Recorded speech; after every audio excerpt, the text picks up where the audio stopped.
আসসালামু আলাইকুম ও স্বাগতম রূপান্তর সংবাদে।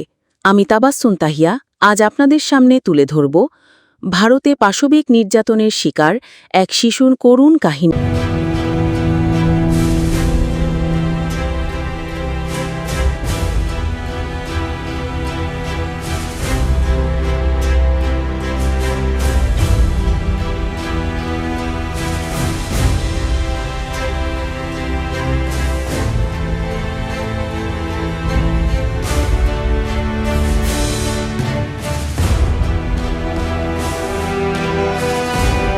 দর্শক, এই করুণ কাহিনী হচ্ছে ভারতে ২ শতাধিক পুরুষের লালসার শিকার বাংলাদেশি এক শিশু। ভারতের মহারাষ্ট্রের পালঘর জেলায় নির্মম অত্যাচারের শিকার হয়েছে বাংলাদেশি এক শিশু। ১২ বছর বয়সী ওই শিশুর অভিযোগ, বাবা মায়ের ওপর অভিমান করে ভারতে পালিয়ে যাবার পর পতিতাবৃত্তিতে জড়িত এক চক্রের খপ্পরে পড়ে যায় সে। তাদের কাছ থেকে উদ্ধারের আগে ৩ মাস ধরে ২ শতাধিক পুরুষ যৌন নির্যাতন চালিয়েছে তার ওপর।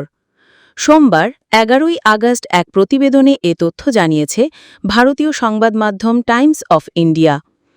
স্থানীয় কর্মকর্তাদের বরাত দিয়ে সংবাদ মাধ্যমটি জানায়, NGO Exodus road India foundation এবং হারমোনি ফাউন্ডেশনের সহায়তায় গত ২৬ জুলাই মিলা ভায়ান্দর ভাসাই ভিরার অর্থাৎ এমবিভিভি পুলিশের মানব পাচার বিরোধী ইউনিটের এক অভিযানে ভাসাই শহরের নাইগাঁও থেকে ওই শিশুকে উদ্ধার করা হয়। এ ঘটনায় এখনও পর্যন্ত ১০ জনকে গ্রেফতার করা হয়েছে।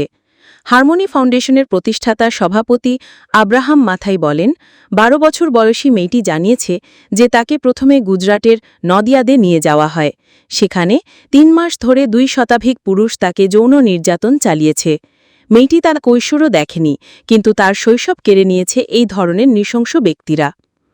মাথায় জানান, স্কুলে একটি বিষয় ফেল করার পর বাবা-মায়ের বকার ভয়ে মেয়েটি তার পরিচিত এক নারীর সাথে ভারতে পালিয়ে যায়, কিন্তু ওই নারী তাকে গোপনে পতিতাবৃত্তিতে ঠেলে দেয়। শিশুটি যেসব ব্যক্তির নাম উল্লেখ করতে পারবে তাদের সবাইকে গ্রেফতারের দাবি জানিয়েছেন হারমোনি ফাউন্ডেশনের প্রতিষ্ঠাতা সভাপতি। পুলিশ কমিশনার নিকেত কৌশিক বলেন, এমবিভিভি পুলিশ পুরো নেটওয়ার্কটি উন্মোচন করতে এবং দুর্বল কিশোর কিশোরীদের জন্য একটি নিরাপদ পরিবেশ নিশ্চিত করতে সর্বাত্মক প্রচেষ্টা চালাচ্ছে। যৌন নির্যাতনের অভিযোগে অভিযুক্ত ব্যক্তিসহ নেটওয়ার্কের সাথে জড়িত সবাইকে খুঁজে বের করার জন্য অভিযান চলছে বলেও জানিয়েছে পুলিশ। আজকের মতো এ পর্যন্তই। আমাদের সঙ্গে থাকার জন্য ধন্যবাদ। সাবস্ক্রাইব করুন রূপান্তর সংবাদ। পেতে থাকুন নির্ভরযোগ্য খবর ও বিশ্লেষণ। আগামী পর্বে আবার দেখা হবে ইনশাল্লাহ। আমি তাবাসসুম তাহিয়া। ভালো থাকুন, নিরাপদে থাকুন।